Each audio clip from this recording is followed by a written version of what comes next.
Why do computers do that? Why do computers do that? Why do they do that? Why? Right. Anyway, shall I start again? Shall I start again? Ugh. Why do they do that? Like, if you follow me on Pit Lanes as well, you know how much I stream. What? I assure you, I switched my computer off last night after playing Gran Turismo 7 and went to bed and got up this morning, did a little bit of research on FP1 and FP2 and started streaming. But no, it doesn't want none of that. It just switches my mic off. I don't know. But anyway, it's so frustrating. I'm just talking to myself. Anyway, welcome. My name's Rich. This is TSKF1, and this morning we're going to have an FP1 and FP2 recap. I must apologise for my absence yesterday. I was just so busy, and I am so busy at the minute trying to make things happen with TSKF1 and also my primary channel that you might be aware of over on Pit Lanes. I'm just absolutely flat out at the minute, and we had some PC problems. I should be live for qualifying tomorrow morning UK time and also the race Sunday morning UK time as well. I do have some things technically that I need to sort out this end though for that to happen, which hopefully I'll get time for sometime this afternoon. So all we're going to do this morning is I'm going to give you a summary of things that happened in FP1 and FP2. And yeah, we can have a chat about it and things like that. Now, did anyone watch it? I'll be honest, I didn't watch it. I've watched the two highlights packages from F1, but I haven't watched it myself. But I do have this very dramatic looking screen grab, which I really like, which is Yuki Tsunoda. Now, let's talk about FP1 first. Now, it was actually pretty typically, given it's the first one I've missed all year, it was actually very, very action-packed, it seemed. With, first of all, actually, you know what? I'm going to have a poll about the circuit because it just popped into my head. Do you prefer new or old Albert Park? New, old. And I want to ask you guys, what do you prefer? You know the changes that have been made. What do you prefer? I mean, we've already raced here with these changes, but now this is the normal sort of Albert Park. Which do you prefer, the new or the older one with it had that chicane and stuff in it, didn't it? And it's all sort of opened up a little bit. But anyway, through free practice one, early doors, Sargent had, to me it looked like he had some flow-vis on the front end of his car, but he said he was bottoming out that much that he couldn't actually see, which is crazy. It wasn't porpoising, it was just general, it was like, you know, bumping and bottoming over the bumps. And it was sparking all over the place with the little skid plates there. Get voting in the poll, guys, and also remember to hit that like button. Get involved in the chat as well. Do get involved. Don't just hit the poll. Get involved. If you don't like the new Albert Park, why not? And if you do, what is it you like about it? Let me know. K-Mag also had a little off in turn 3. All was good though, but he did go over the gravel a little bit in turn 3 there. Now, Lewis Hamilton, really interestingly, had a massive moment through 9 and 10. Now, if you're struggling to know which corners 9 and 10 are, in Australia, if you know the track at all, there's the wickedly fast left and right. It was in the middle of that left and right that the rear of his Mercedes went. He gathered it up with an armful of opposite lock, like insane reactions. But I've put a note here in from when I was recapping it, rear downforce. And I think that moment in particular points to what Mercedes and the drivers have been talking about, a general lack of downforce. And we've seen ever since Bahrain testing, in fact, that the rear of that Mercedes is just not good. And don't we find that interesting, right? It's really interesting when you consider mechanically at least, the rear of that Mercedes is the same as the Aston Martin in terms of the suspension, gearbox, and the powertrain that it all bolts to. Obviously, they have different aero surfaces, and we're talking about floor diffuser. We've got the engine covers and obviously the side pods and everything. All of that makes the rear work differently. But isn't it interesting that Mercedes can't get that rear working in the same way? Now, obviously, if he's losing the rear in 9 and 10, that's downforce. So you can't really compare because the mechanics come into the sort of slower speed. But I think it really does point out the issues that that Mercedes has, even though it was early in the session. Now, Yuki Tsunoda had a big off that you can see behind me. This was in free practice 1 as well. This was in turn 1, and it does look very, very dramatic, doesn't it? But he did avoid the wall somehow. It was more luck than judgment that he did.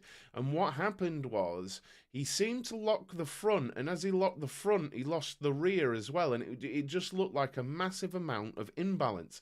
And interestingly, throughout FP1 and FP2, the soft tyres looked fairly terrible for all runners, everyone.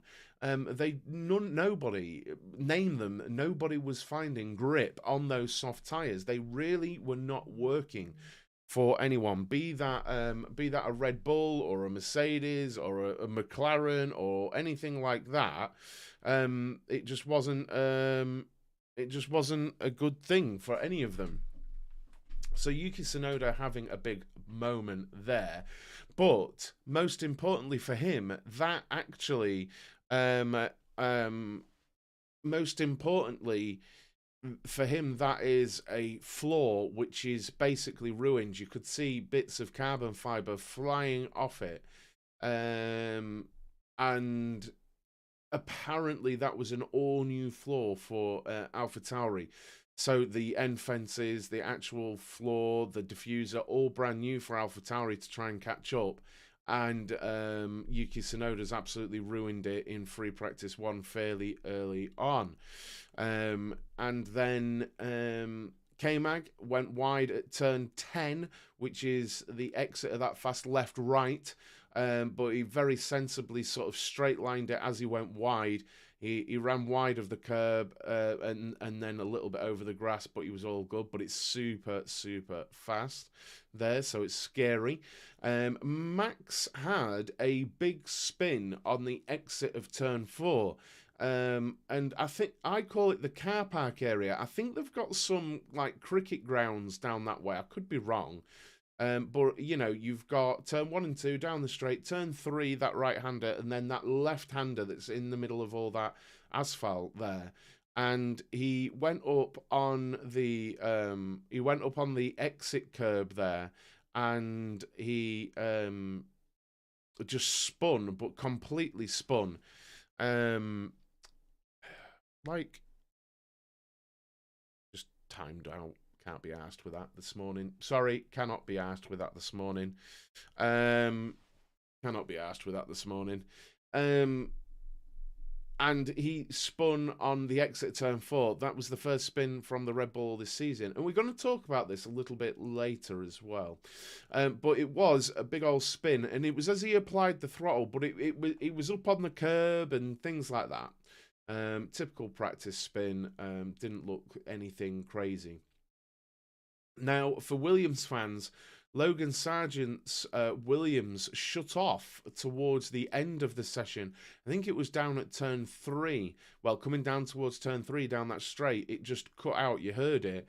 The revs on it just started to fall off, and he just said, my car shut off.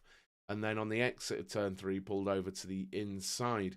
And that actually ended FP1 slightly early.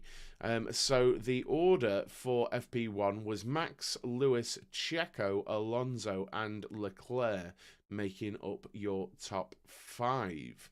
Now, it was actually quite an action-packed free practice 1, very typically. when I'm not watching it live, but there we are.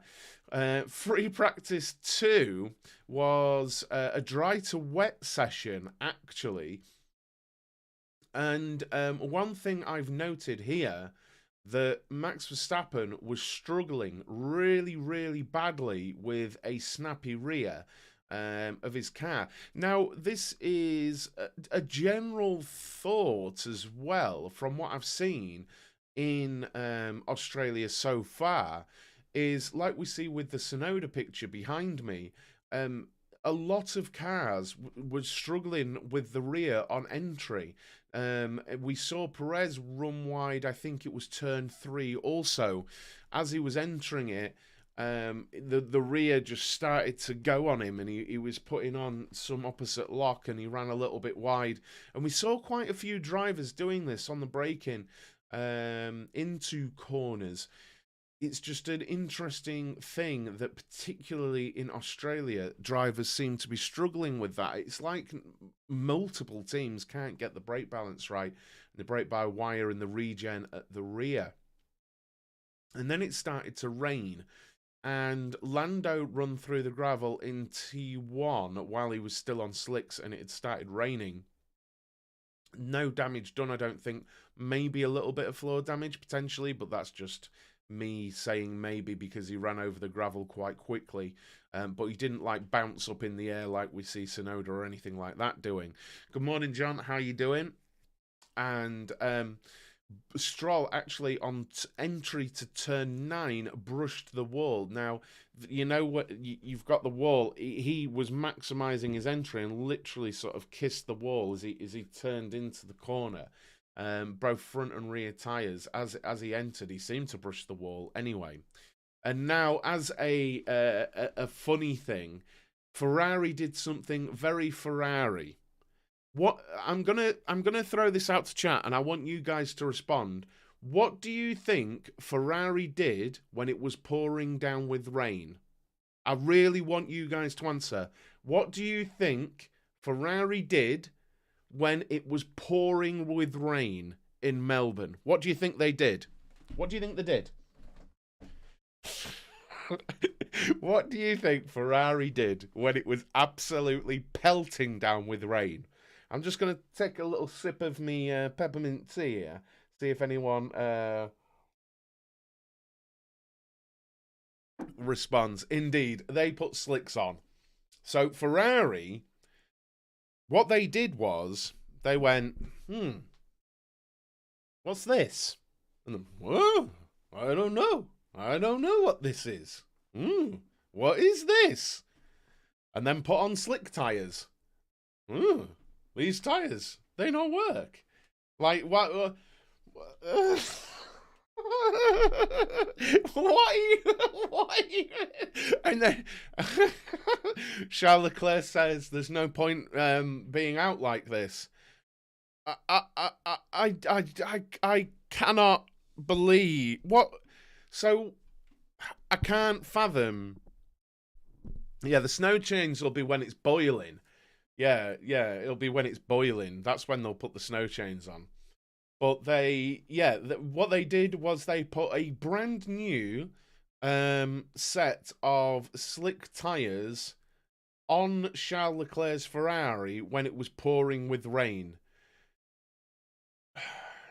The only thing, I'm not 100% in on the rules, right?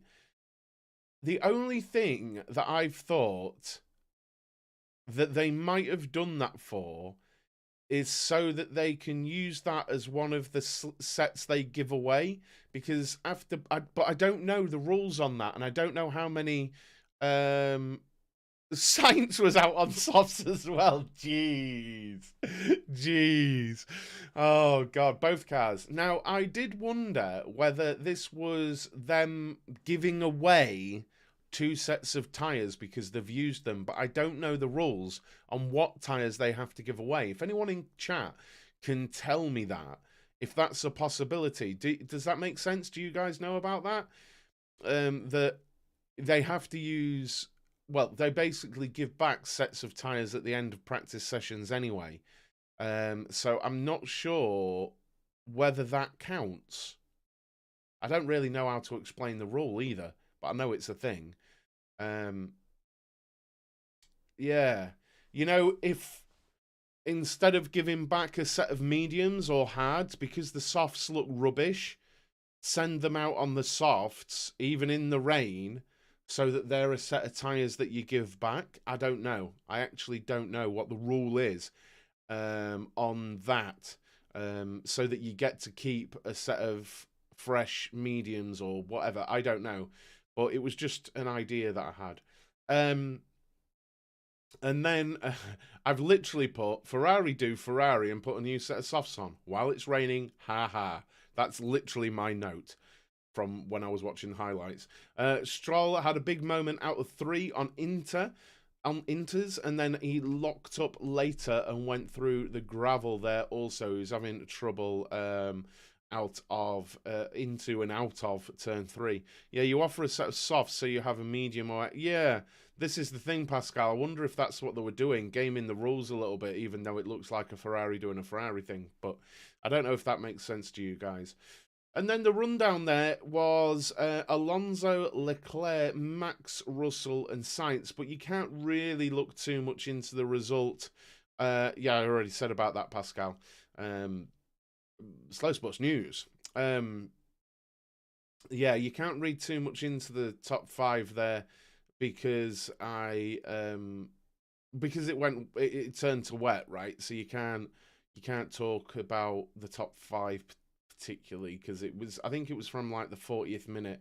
I think it was like the 43rd minute that George said it was raining properly, So there we are. Now, I intend to be live for the qualifying watch along tomorrow morning UK time. I haven't actually written down the. Oh, you know what, Brett?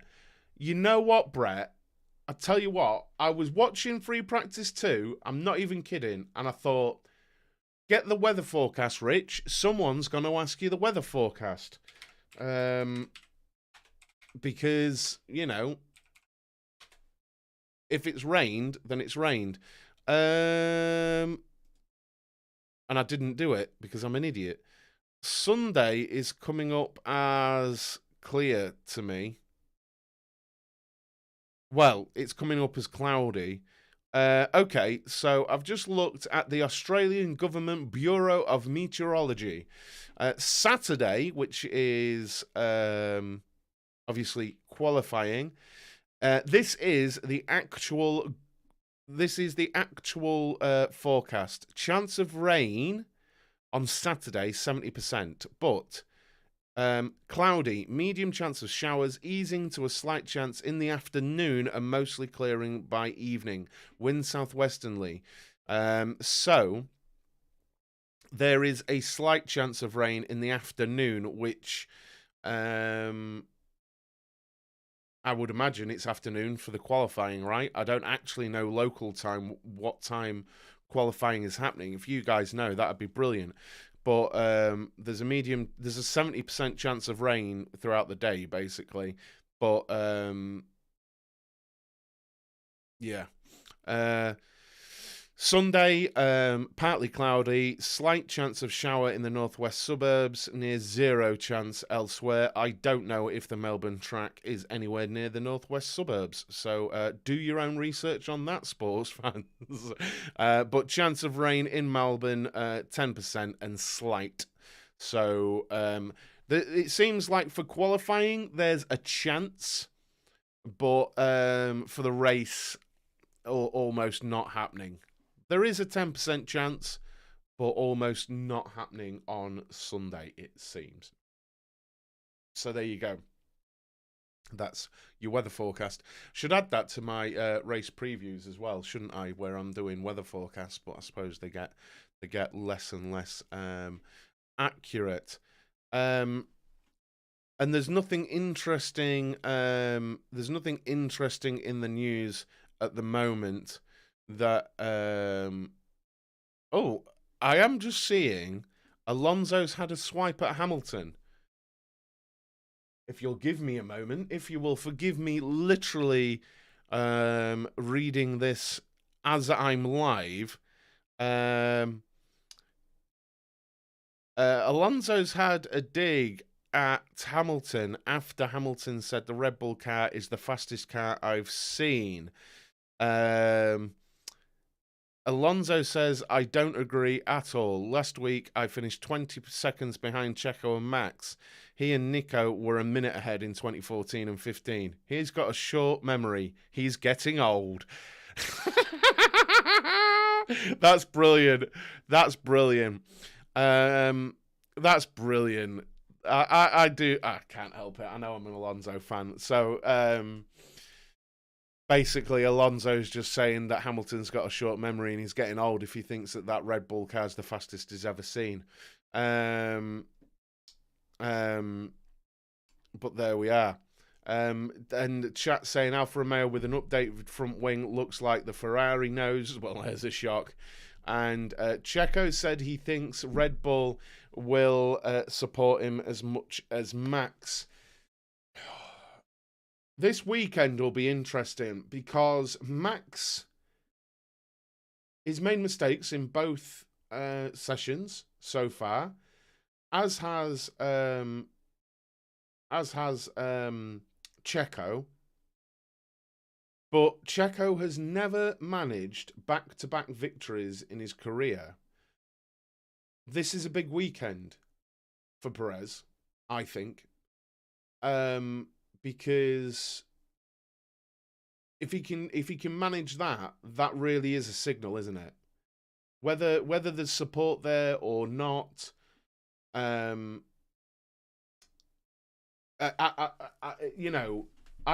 see where you're coming from, Dan. I see where you're coming from, 100%. But if Checo manages back-to-back victories, that does send a signal that he's stepped it up a level, doesn't it? And I think Checo he'll give it everything, won't he? Do I think Checo can challenge Max over a season? I honestly don't. But I really, really hope that he can, for our sakes as fans, because honestly, unless you're a complete just Max fan, everyone else wants to see a battle. Whoever's at the front, everyone else wants to see a battle. Whether it was Kevin Magnussen and Yuki Tsunoda at the front, everyone wants to see a battle at the front. John thinks he doesn't think he'll be allowed to, regardless of his talent. And in fact, this is a good point, actually. I did do a poll on this not so long ago, if I can figure out how to find these older things. Actually, 10 days ago, will Sergio Perez be allowed to challenge Max Verstappen for the World Drivers' title? 69% of you thought no, that he wouldn't be allowed to do so. I'm inclined to agree. I'm inclined to agree with that outcome of that poll. Dr. Helmet says the setup of Perez suits better with the RB19 today, so they're not happy with the setup of Max. Yeah. We all know what would happen if ever didn't. We all know what will happen if ever Max didn't manage to pass Perez. Well, you know, there's those theories from Jeddah as well, isn't there? Interestingly, this vote took another, just a different segue. Will Lando Norris leave McLaren before the end of his contract? Actually ended up being 69% yes. And 56% of people think that Mercedes will win a race this season. And they were on the community tab of TSK F1 here on YouTube. But there we are. Let's have a look at the results of the poll here. Do you think? Do you like the new or old Albert Park? Only 58% of people like the new Albert Park. That's interesting to me. I honestly felt like Albert Park was long overdue, like renovation, if you like, and I think the changes were much needed and have improved the circuit no end. I truly feel that way. I much prefer the new slightly, well, not slightly, a lot faster Albert Park. Have to say to the contrary that Checo was given preference in Saudi when he was leading, so maybe that's true, but there's still needle there, in my opinion. I don't think he was given preference, Brett. I don't think there was any preference given. When I was watching the Grand Prix, I was commentating on the watch along with Paris, and every time Max set a fastest lap, Checo set a fastest lap back. Every time, literally the next lap. Every time Max set a fastest lap, Checo set a fastest lap. Then Max would, then Checo would. I don't feel like there was any preference there. I honestly, look, I'll say, and I think a lot of people will agree, on his day, Checo is a truly exceptional driver, much like Valtteri Bottas is. It's just those days aren't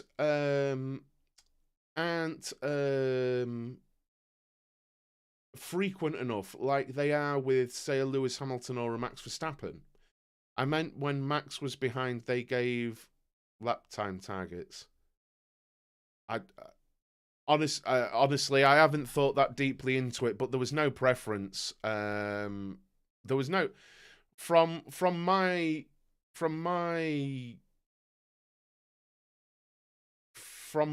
perspective, I didn't see that Checo was given preference. I might be misremembering.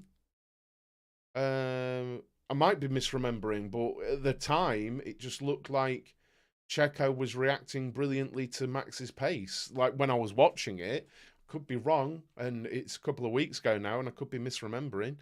But it seemed to me that like I say, on his day, yeah, he'll need those days. And look, and I'm being really honest. Like on his day, can he beat Max? Yes. But those days aren't frequent enough. And that's why, right, I see what you're saying, John. I see what you're saying. Much like on his day, Bottas could beat Lewis, but those days weren't frequent enough. I'm not for, and that is the basis for exactly why everyone says that Max would win the title, right? Because you've got to base it off something, and it is basically that distilled down, isn't it?